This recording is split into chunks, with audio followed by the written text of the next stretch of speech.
pengetahuan beliau terkait dengan birokrasi, kemudian perizinan itu belumlah sempurna. Ketika ada orang datang menawarkan dengan kemudian menjanjikan tanpa ada biaya, saya kira siapa yang tidak menolak.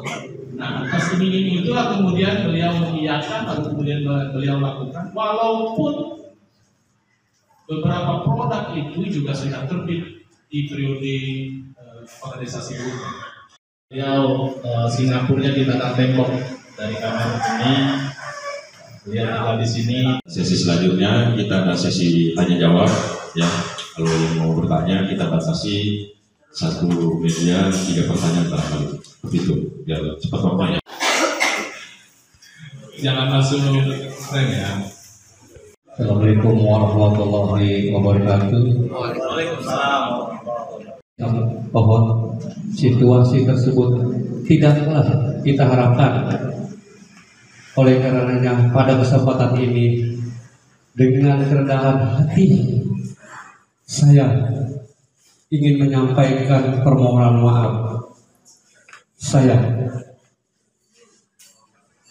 yang terdalam khusus kepada warga Desa Pohon dan serta seluruh warga negara Indonesia yang ikut serta mengamati penginvestasi dari kegaduhan yang ada. Dalam kesempatan ini ingin saya sampaikan bahwa saya juga adalah korban dari perbuatan yang dilakukan oleh pihak lain. Tentunya ini terjadi akibat dari kekurangan pengetahuan dan tidak kehati-hatian yang saya dapat lakukan pelayanan publik di Desa Kohor. Evaluasi akan dilakukan agar hal-hal buruk dalam pelayanan masyarakat Desa Kohor di kemudian hari tidak terulang lagi. Hal-hal yang akan dijelaskan oleh kuasa hukum saya. Demikian. Wassalamualaikum warahmatullahi wabarakatuh. Ya, nggak apa-apa, ini kita sekedar itu saja. Yang pertama oleh penyampaian dari Pak Kades Arsin. Ya, kalau udah Pak Tommy silakan Pak. Bang Randy, Rafimu bagian. Ini juga dulu.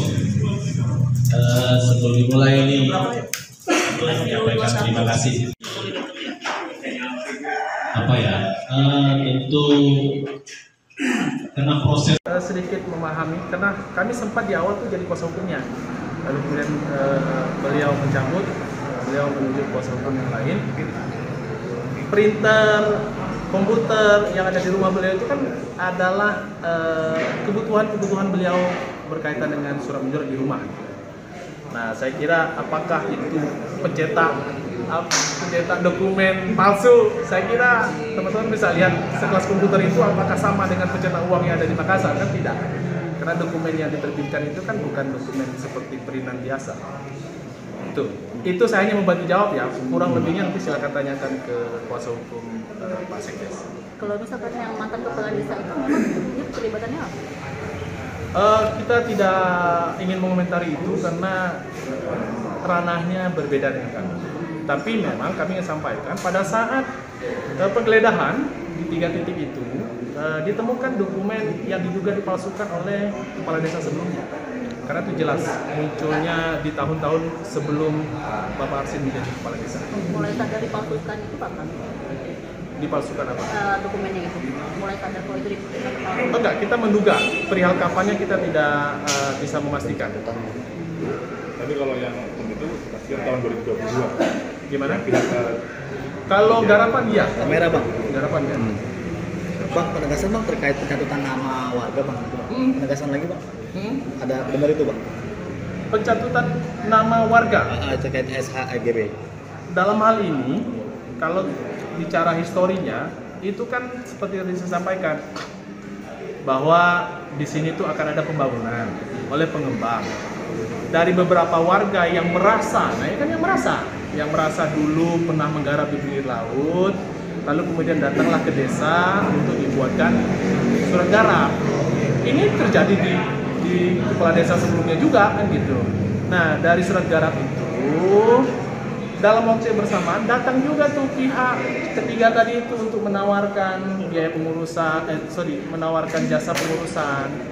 Maka muncul keinginan, ada yang merespon.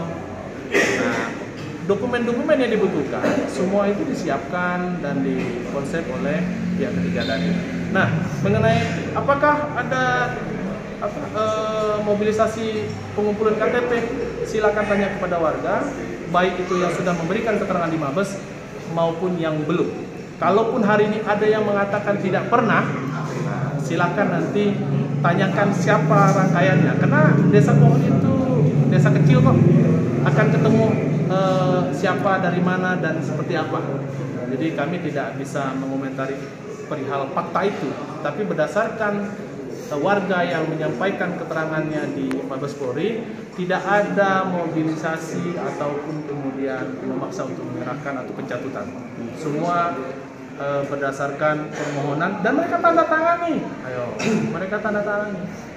Kalaupun ada dokumen-dokumen yang cenderung melenceng, dipastikan itu bukan produk Desa Kohol. Teman-teman tahu lah, menyimak bagaimana proses pemeriksaan di Baris Krim. Di beberapa surat mengakui dan beliau gentle mengakui itu. Tapi harus dipahami juga oleh teman-teman bahwa pengetahuan beliau terkait dengan birokrasi kemudian perizinan itu belum sempurna. Ketika ada orang datang menawarkan dengan kemudian menjanjikan tanpa ada biaya, saya kira siapa yang tidak menolak. Nah, atas iming-iming itulah kemudian beliau mengiyakan atau kemudian beliau lakukan, walaupun beberapa produk itu juga sudah terbit di periode kepala desa sebelumnya. Jadi kita tidak masuk terlalu dalam ya, tapi intinya apa yang dilakukan kepala desa Bapak Arsin ini sepanjang yang beliau ketahui menjalankan bagaimana pelayanan publik di tingkat desa. Adapun yang terjadi hari ini, sampaikan permohonan maaf saya yang terdalam khusus kepada warga Desa Pohon dan serta seluruh warga negara Indonesia yang ikut serta mengamati penginvestasi dari kegaduhan yang ada. Dalam kesempatan ini ingin saya sampaikan bahwa saya juga adalah korban. Tak sempat baca berita? Dengarkan saja. Klik text to speech di sindonews.com.